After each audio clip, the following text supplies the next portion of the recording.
How's it going, everybody? It's Pilot Fan. We're back with another FPL video, and today we're going to be looking at price predictions for forwards going into the 2020-2021 season for Fantasy Premier League. If you haven't done so already, make sure to follow us over on Twitter and Twitch. It's PilotFlame226 on those platforms, as well as give us a subscribe over here on YouTube.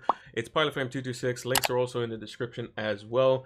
We're continuing the content even though it's the off season. I can't wait for FPL to get back into the next season. It's going to be right around the corner. The season starts, I think it's like second week of September. They've given an official date. I just can't remember it off the top of my head. But I can't wait for it, and I can't wait to see some of the price changes so we can start tinkering with our teams, because there's nothing better than seeing a blank slate on your FPL team and you get to pick all 15 players straight from the start. So without further ado, let's get into the video. So the first forward we have on our list is none other than Danny Ings. He had an amazing season. 22 goals with 2 assists, 198 points. He was owned by basically 1 in 3 teams by the end of the campaign. Averaged 5.2 points, and he came in at 6 million. Now, I was a player that didn't bring him in. I didn't think that, oh, he's not going to keep this up. Surely he's not going to keep this up. He's not going to keep this up. And he just kept scoring. One shy of the Golden Boot this season. That would have been insane to see. There was a real possibility going into the last game of the season where Nick Pope for Burnley and Danny Ings could have won the Golden Glove and the Golden Boot respectively, playing for Burnley and Southampton, which would have been absolutely insane.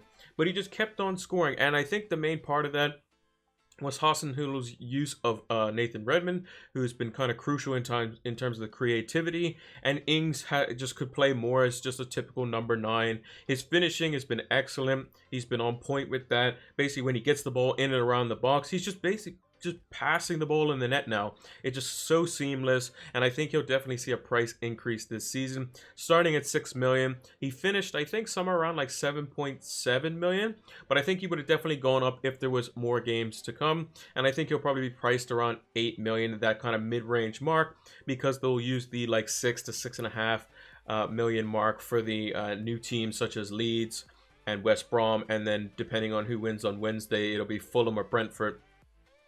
Like those types of forwards that'll be in there. If it's Fulham, we would have seen the likes of Mitrovic in the league a couple of seasons ago, and he was around that price when he came in, so I can definitely expect that. The only thing I would say about Danny Ings is that I would expect just a little bit more assists from him, just because he has had a lot of key passes, and that's just a downfall of Southampton not putting away chances like he has been doing. But 198 points. He seems to be just always fit now. He plays constant 80+ minute games, and those injuries seems to be behind him, so I hope he can continue it, because going into the Euros next season, he could be a real shout for one of the England spots going into that team, and definitely a shout in our FPL teams going into this season. The next player on our list here is Raul Jimenez. He has been Mr. Consistent for the past 2 seasons since his team was promoted. He had 194 points this season, 4 shy of Danny Ings, 17 goals, 7 assists, so a little bit more balanced. He was owned by basically 3 out of 10 teams by the end of it. He had an average point score of 5.1, and he came in at 7.5 million, which was probably about right at the start of the season. You know, among all the Wolves assets, I think he was probably the most reasonably priced. With the likes of Doherty and those sorts of players, we kind of thought, you know, maybe it's a bit more expensive. You know, he's not going to output the same amount as he did last season, but he definitely did. 17 goals, 7 assists.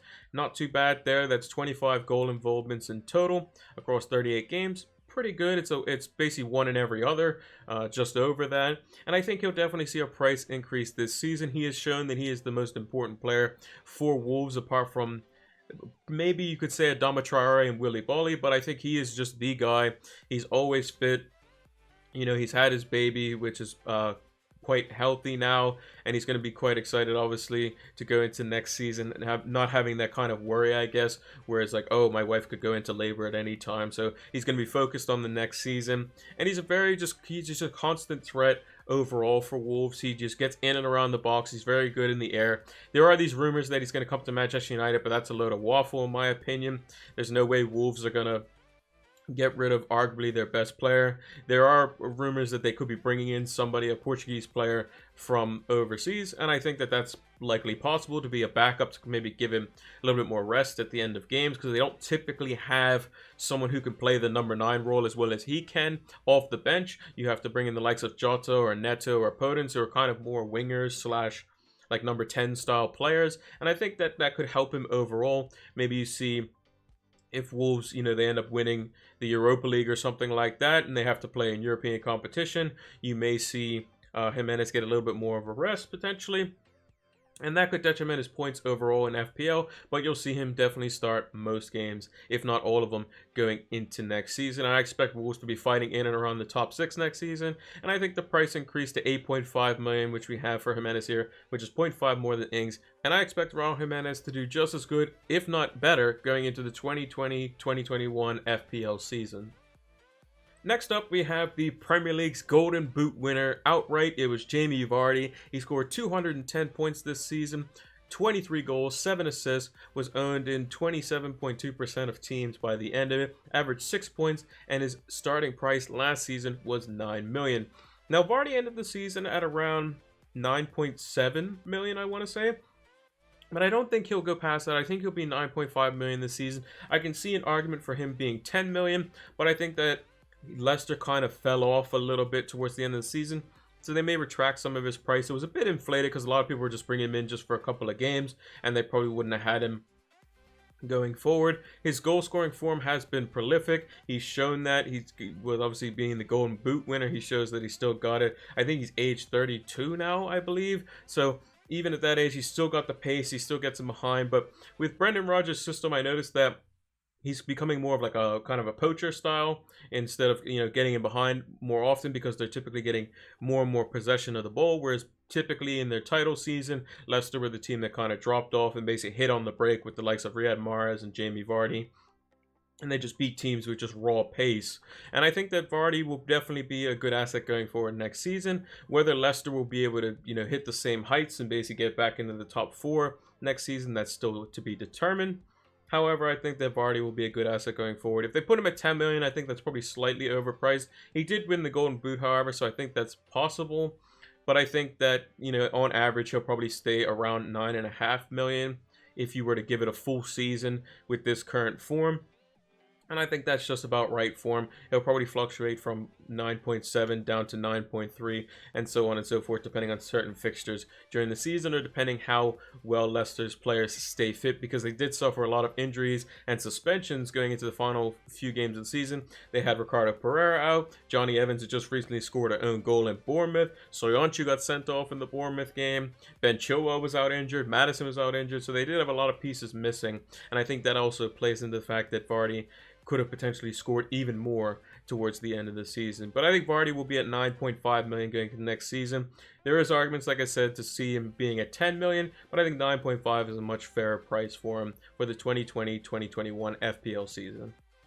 And lastly, we have Roberto Firmino. He only got 155 points this season, 9 goals, 9 assists, so didn't hit double digits on either of those. His own percentage by the end of it was 1 in 10 teams. He averaged 4.1 points, which is quite low, and his price this season starting was 9.5 million.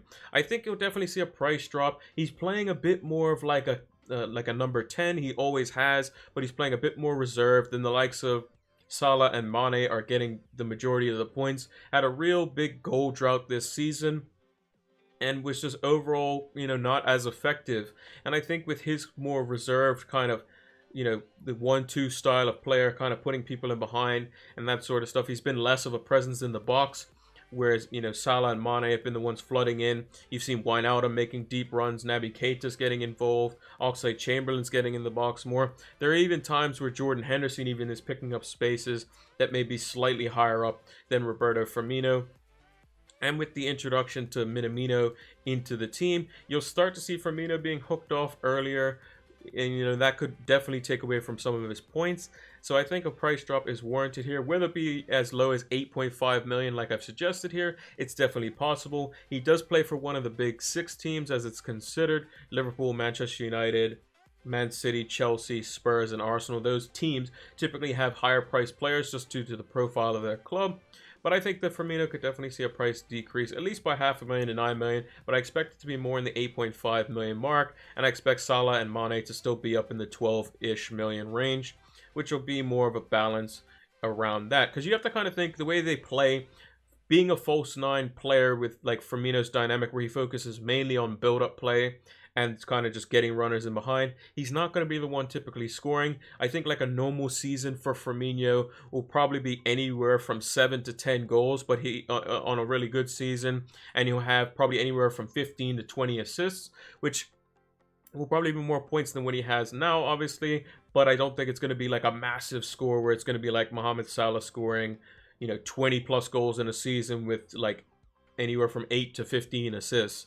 He's not going to be that type of player, and then his price should reflect that as well. So I think Firmino will be decreased in price, whether it's to 9 or 8.5 million. I think either one will probably suit him better, and they typically do these price decreases based on the form of the player throughout the season, and Firmino's form, as we know, has not been that great this season. So I definitely see a price decrease going into next season, the 2020-21 FPL season. And that's going to do it for this edition of Price Predictions. That's all the positions that we've done. We've done goalkeepers, defenders, midfielders, and now forwards. So make sure to leave a like on the video because we completed a series here. Make sure to subscribe to the channel if you are new. We're going to be doing a lot more content on here during the off season as well as going into the next season. And also make sure to turn those notification bells on so that you can get the videos as soon as they are readily available.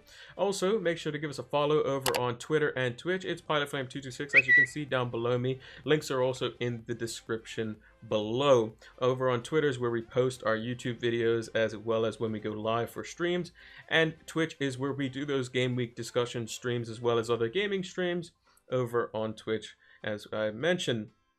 I also want to make a quick shout out that I'm going to be playing in a poker tournament today, which is going to be, it's free to play. For those that don't know, True Jordy on YouTube, he does the kickoff and he's doing a free poker tournament on PokerStars. He's going to be giving away merch as well as cash prizes for that. So make sure to sign up for that. You will be able to sign up for that later today. It's going to be starting at 2:30 p.m. EST, but you'll be able to sign up, I think, around like an hour and a half before it. Make sure to go check out his Twitter. It's a True Jordy TG, I think it is, over on Twitter. You'll be able to find him. It's pretty straightforward. But yeah, we're going to be playing in that, and then tomorrow we're also going to be doing a gaming stream, Detroit Become Human. We're going to be playing that as well. That's going to be a lot of fun. I've seen some people play it. Haven't played it personally myself, and it's going to be interesting to see what decisions I have to make on the fly for that. But yeah, like I said, like, comment, subscribe, all that good stuff. Follow us on all the socials, and until the next video, take care.